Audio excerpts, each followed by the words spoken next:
Ripple's president recently revealed that one of the biggest players in banking, Bank of America, is going all in on XRP. This is huge news for a couple of reasons. It's incredibly bullish for the crypto space, and it gives us clear insight into how deeply Bank of America is integrating XRP and Ripple's ecosystem. But before diving into that, let's take a step back and look at how traditional finance TradFi is already stepping into crypto. Take JP Morgan, for example, with their Kinexys platform. It's a next-gen financial infrastructure built on blockchain that promises faster payments, tokenized investments, and smoother transfer of money, assets, and data. The catch? Kinexys operates on a private blockchain, which is a whole different ballgame from public blockchains. Private chains like this, no matter who's behind them, even a giant like JP Morgan, don't attract nearly the volume or momentum that public blockchains do. Many of these private initiatives are basically dead ends because they can't compete with the openness and scalability of public networks. If those players tap into public blockchains more seriously, it could mark a significant shift, and that's likely the direction the industry will take moving forward. But the fact that JP Morgan is already involved signals that traditional finance isn't sitting on the sidelines anymore. Similarly, other big names like State Street and Citi are making moves. For instance, State Street plans to launch crypto custody services by 2026, and Citi has been in the game for years now. Back in 2021, Citi was already a major crypto player, and they continue to push digital asset solutions aligned with their governance and risk framework. It's interesting to wonder what technology they're using under the hood, whether it's tied to Medico, which Ripple acquired, or something else. What's clear is Citi's focus on tokenization, digital custody, and blockchain-based settlement processes. They're definitely paying attention to the shift. BNY Mellon also jumped in earlier this year on April 3rd with an expansion of their digital asset platform, introducing new on-chain offerings. These announcements aren't isolated either. The regulatory environment has been evolving too. SEBI 121 was rescinded, the OCC and FDIC have opened doors for big banks, and now the major banks are gearing up to scale their crypto operations. The market is finally opening up for them, and the question now is what comes next. The answer is growth and expansion at scale. Bank of America in particular has been dropping hints throughout the year about their crypto ambitions. They talked about launching a stablecoin as early as February, and back in January their CEO mentioned that the financial sector would adopt crypto payments if regulators gave the green light. This ties right back to XRP, considering the connections Bank of America has with Ripple. On the regulatory front, Bank of America has stressed that for the banking sector to fully embrace crypto, transactions would need to be transparent and verified, not anonymous.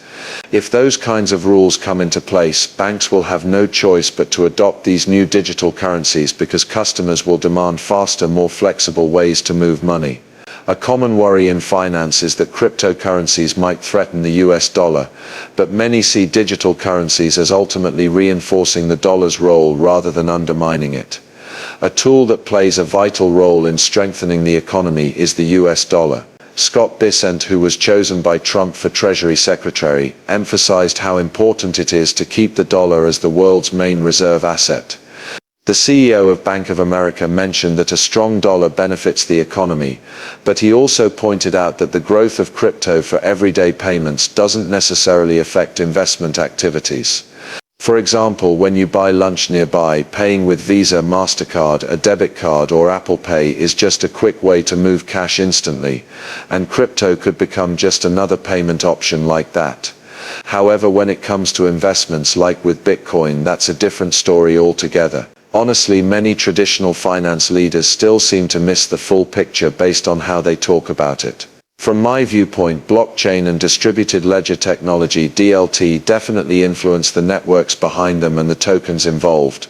If crypto becomes widely used for payments, I'm all for it because there's a huge opportunity to make money just from that. On top of all this, the OCC has been making moves too. Back in March they clarified what banks are allowed to do with crypto, and then again on May 7th the OCC outlined banks' authority to provide crypto custody and execution services.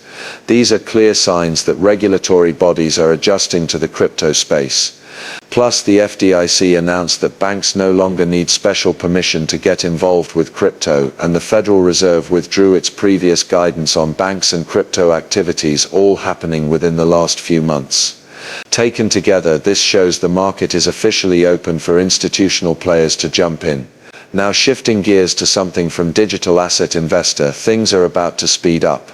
They mentioned Bank of America's CEO and highlighted the decade-long work Ripple has done. This insight came from Christian Carlo on the Balapedia podcast, so it's definitely worth checking out. Things are moving at lightning speed now. It's happening faster than anyone expected.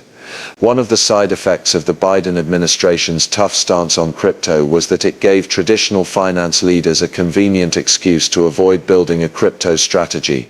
But now that excuse has vanished. Any CEO of a traditional financial firm without a serious crypto plan is risking their reputation and might even find younger executives ready to push them aside.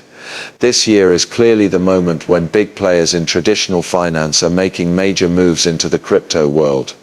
Just recently, Brian Moynihan, the CEO of Bank of America, said that once stablecoin laws get passed, they plan to launch their own stablecoin. Banks don't just earn from lending, they also make huge profits moving money globally through what's called correspondent banking. This system handles trillions of dollars every year by transferring funds between banks worldwide. But stablecoins are set to disrupt this entire setup. To put it simply, think about how photography used to work. Back in the day, you'd find Kodak shops on every street corner where you got your film developed. That's what correspondent banking is like, an old-fashioned physical process. Then digital photography arrived, and you could take a picture anywhere and instantly share it with your grandma, even if you were standing in the Louvre in Paris. Stablecoins will do the same for global money transfers, changing the way banks move money internationally in a huge way. Suddenly, traditional finance has realized that Washington isn't blocking innovation anymore. In fact, regulators are encouraging it. So banks are jumping in with full force. This means that all the new fintech startups from the past decade will face serious competition from some of the biggest Wall Street names. The rivalry is heating up quickly. As Chris mentioned, technology evolves, and if companies don't adapt, they risk becoming irrelevant. Right now, big banks aren't adapting fast enough, though Bank of America has said it's ready to embrace crypto payments as soon as regulators give the okay. They understand the importance of this shift. On top of that, Monica Long recently revealed that the Bank of America CEO is all in on XRP. Though she didn't explicitly name XRP, she hinted that the floodgates are about to open. This clip might be a bit older, but it still signals that massive change is on the horizon. Doesn't it feel like this year those floodgates are finally bursting open? Just in the last week or two, we saw SAB 121 being rolled back, and almost immediately Bank of America's leadership declared their commitment. Bank of America has been an early partner for Ripple, especially when Ripple was focused on messaging-based payment solutions. For a long time there was a lack of clarity, and frankly some hostility toward adopting crypto assets and technology, which wasn't the best approach. But looking ahead, it's clear a big transformation is underway. Even after the November US elections, the tone among banks shifted quickly. Conversations about